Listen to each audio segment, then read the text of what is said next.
Welcome, everyone. Welcome to the Tuesday night trade findings and adjustments. There is nobody with me here. I am having to do things a little bit different. I'm actually probably splicing this together as I'm expecting someone to show up.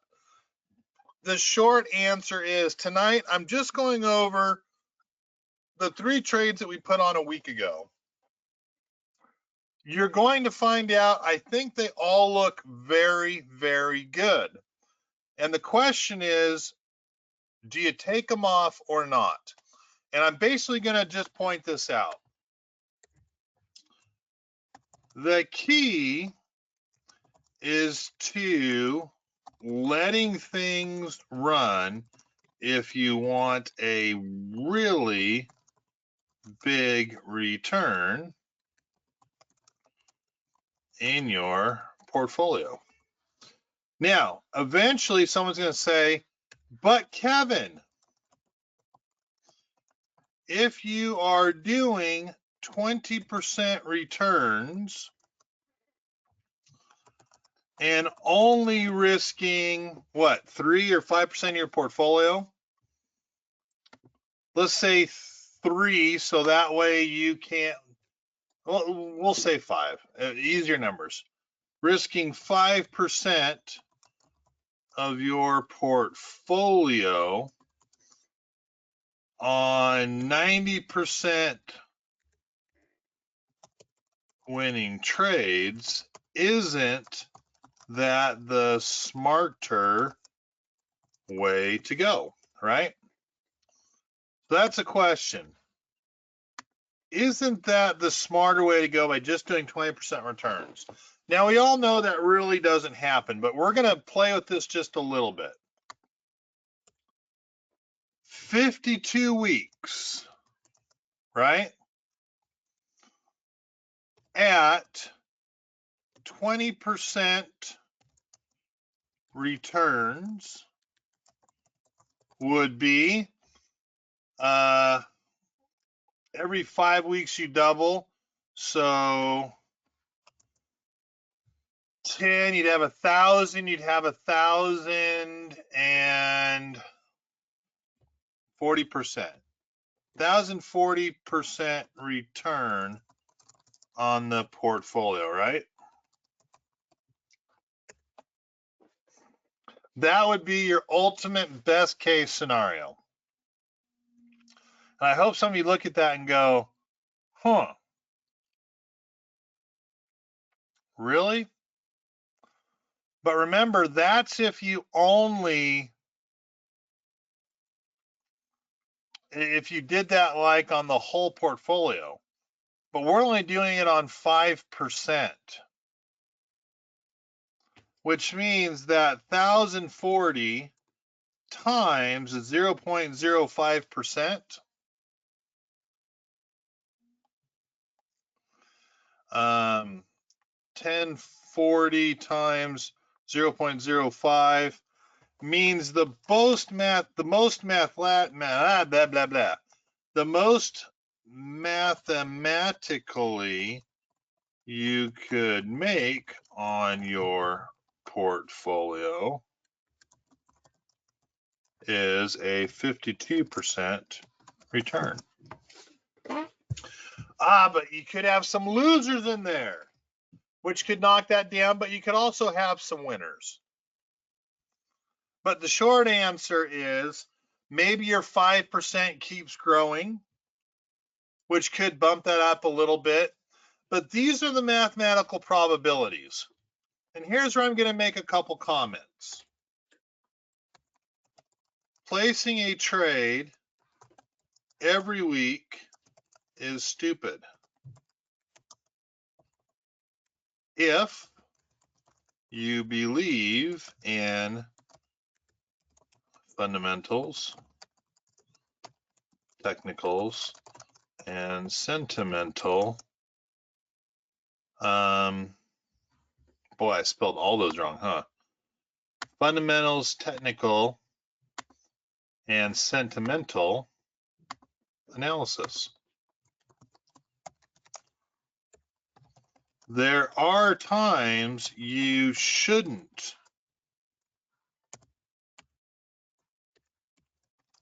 be placing a trade. But Kevin, if the market goes up, down, sideways, you have options to make money. If it goes up, down, sideways, can't you always make money? And the correct answer is, in theory, yes. Practicality in real life, the answer is not a chance. No, you can't, nor should you. This is why there's certain times, like last week, we went through 3 trades you could get into. Let's take a quick peek. We have a January 23 130 call on Apple. We would have paid $22.42 on it. I actually think it was down, so you could have paid as little as $22 or $22.10, I believe. So let's take a quick peek. See how that one's doing. Kind of funny, Maud and I have a portfolio almost matching, but she's ahead of me by a couple $100. I'd like to know why that is. Maud, I want to talk to your money manager on how we're off by a couple $100. All right, January 23 130s, $22, and I think it was $22.05, $22.10. We'll go on the high side. January 23. Let's get some of these other ones that are down. January 23 130s. Last price was traded at $23.50. So the question is $23.50 versus $22.10. $23.50 last traded price for this contract. Technically $22.10. So $22.10 is where I could have gotten in that morning. $22.10 entry price means you're making $1.40, or 140 divided by 22.10 is a 6.33% return. So the question is, do you get out now? I mean, a 6.33 annualized after 1 week is a 329% return. Or is that good enough to wet your whistle and let it go? In all honesty, if I had 10 contracts on this, I'd probably take 4 off. I still would want some to run into the end of the year and the beginning of next year, into some kind of stimulus, into the Christmas. It's just an absolute no-brainer that that's what I would want this position to be in. It's Apple. And Apple in 2 years and 2 months, will it trade higher than 130 or higher than our entry point or break even? Our break even is going to be at 130 plus 22.10. Will Apple most likely trade higher than $152.10? I think it's a no-brainer. But I want to shave a little off. I want to shave a little off, or I'm going to give, if I had 10 on, I could take 4 off. I would be giving myself about a 4.5% upside opportunity, and let the other 6 run. And then when I could take half off for 100% return, I then have a guaranteed profit no matter what, and I could let 3 just run until January 23 and be playing with the house's money. Just the way my brain works and thinks. We have Bank of America. We could have bought the shares here at $28.69. Hey, if you have a little extra capital, get into Bank of America shares. Could go up to 35, right? That was the thought process. That was the idea. I should erase that. So on this one, right, our break even is the price of the shares at $28.69. I also think you could have gotten in a little bit cheaper on here, but I don't remember, so I can't say so exactly.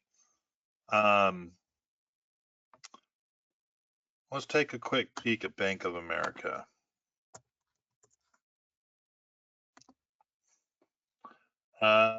Currently trading at $28.93.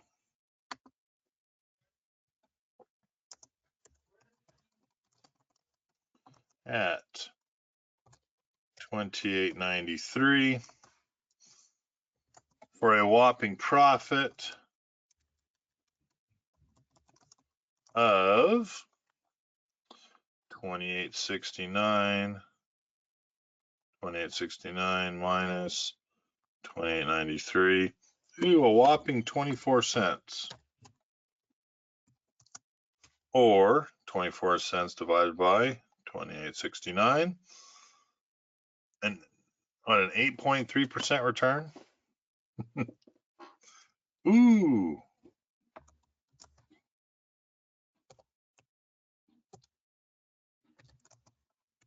Not 4, 3. So would I be taking this one off? Not at all. Not a chance. In fact, if I was looking at Bank of America,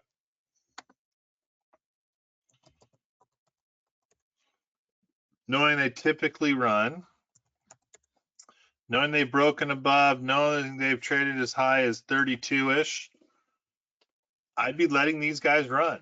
And I'd let them run because the funny part of Bank of America is Bank of America usually will run August through the end of the year. So if you're looking at Bank of America,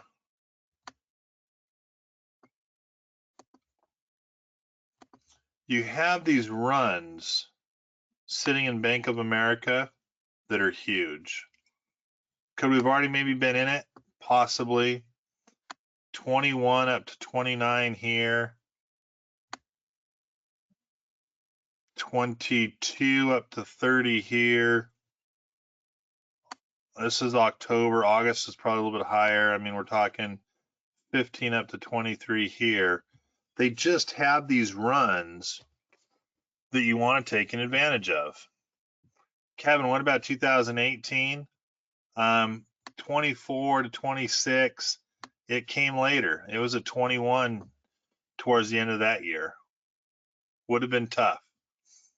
And that was more of an October. The August one, it went down. So you hopefully, just because it's done it every other year, doesn't mean you enter for a run here and just let it run while it tanks 30%. Got to be smart when you're placing your trades, right? But we've had 1, 2, 3, 4 out of 5 years we were good, and the run here came from 21 up to 29. So a little bit late on 2018 on the run, but these runs occur over and over and over again for Bank of America. I would be staying in Bank of America. I would not be getting out for a 1 week 8.3% return. I wouldn't annualize that to say, oh, it's a 431.6% return. Bullcrap. It's 24 cents per every share. And if you're in it for 24% and some annualized return, which are not real returns in your account, then keep going with who you're going with. Keep using that individual. That's stupid. That's not how you make money in the stock market. There are times when you have to let things run. I would be letting Bank of America run in next year. You can always add long puts on for protection if you need to. Last but not least, Boeing. Here we had the Boeing calls, 29.22. You actually couldn't get in at that price. You're closer to 29 75. So the next day, break even was 29.75. That's also the cost basis. Let's see where Boeing's trading at right now.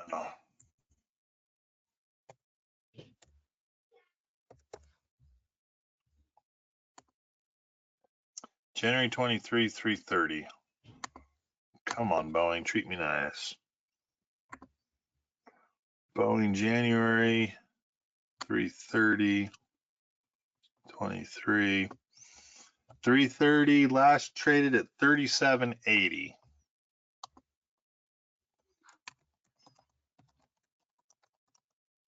$37.80. Profit $37.80 minus $29.75. $37.80 minus $29.75. Not bad. $8.05. For every one contract, you're up $805. That's kind of in the neighborhood. This right now is a 27.05% return.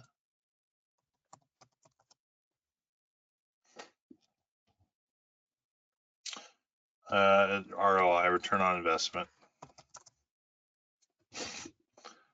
You know, you could multiply that by 52.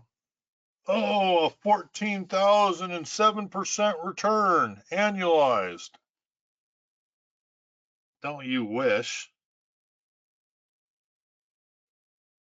The reality is it's $805 for every contract. This one I might be tempted to pull the trigger and take the profit. It all depends what your time horizon is. All depends what your belief is in Boeing. Right now, Boeing is struggling, really struggling to get above that pivot point and the round number sitting at 240-ish, although I think it's 244. So it's not a round number. There it is. Struggling on that R1 pivot point. R1 pivot point, 241.36. Has gone right up to it 4 days in a row here. One day it broke above, 2 days it sat there and it's like, I'm gonna go right up to it and pull back. Difficult on this one, difficult to make the decision on what you think it's gonna do, difficult to see it longer term. Today it had some orders that canceled, but a week ago it had an order for 75 new ones. So my goodness, I mean, you're looking at it, their supply line is intact, their back order log is still over 9 years. You run with it. You run with it. Again, this is one that I probably could only put 4 contracts on. If I was going to put 4 contracts on, I'd probably take one off today. I'd probably take off 25%. 25% of the position and continue to let it run. For crying out loud, we have till January 23, third week. We've got 2 years and 2 months. Let it run. Look for some money. Look for a profit. Look for an opportunity. Let it run. Would have been a dumb one after one day to take $2 and be like, oh, I took $2. I hit it. I'm good. The key to the game, just like in gambling, just like in running the table, just like in poker, just like in real investing, you've got to know when to let it run. You've got to know when to cash in your chips. The key is to always take a profit. To think you're going to take the most profit every single time, not smart. How much of the wave do you want to capture? For someone like me that likes to ride a wave on a 10-foot longboard, I'm really looking for an 8 to 10-foot wave. That wave is not for everyone. That wave is maybe for a few select people. Maybe the beginner waves are the 2-footers or the 1-footers. In which case, anytime you put on a trade and you make a profit, you pull the trigger. The difference is I'm not so excited in 24 cents. Even if you multiply that by 100, right? If you take that and multiply it by the 100 shares you have, we're talking about $24. I'm not interested in trading for $24. I'm not interested on 1,000 shares. On 1,000 shares to spend $28,930 to go make 240 and pull the trigger and create a taxable event over 240 bucks. Man, that's so short-term minded. That's such short-term thinking. I think it's foolish. I think it's foolish. I outright think it's stupid. That's not what I'm trying to do. I am trying to make a ton of money over a yearly period of time. I'm going to let things run. Kevin, how do you decide? What's your factor? You know what? It's different almost every single time because the news, the trends, the global trends, it's not something that you create a repeatable process on.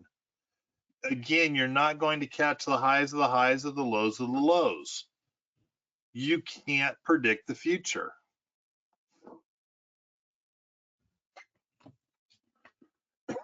You know what I do know though? I'm not interested in a 52% return as the max opportunity. The reality is half of those never hit 20%. They're probably only 10%, so you're really looking at about a 35% return. I want big money with big numbers over a long period of time. I don't want to feel jerked around. I don't want to take maximum losses. I don't want to have to adjust trades over and over again and take out commissions out of all this. I want to make a grundle of money as safely as I can, which means at certain times you have to let it run. Guys, I appreciate you being with me. We're having a great year this year. Maud, you're going to look at this. You got me beat by a couple $100. Pretty interesting because our portfolios almost mirror each other. With that said, you guys have a great evening. I'll get this posted sometime tonight. And I appreciate you letting me reschedule this or just doing a recorded version. Thank you very much. I'll get this emailed out to you guys and have a wonderful night. See you Thursday morning. Bye-bye.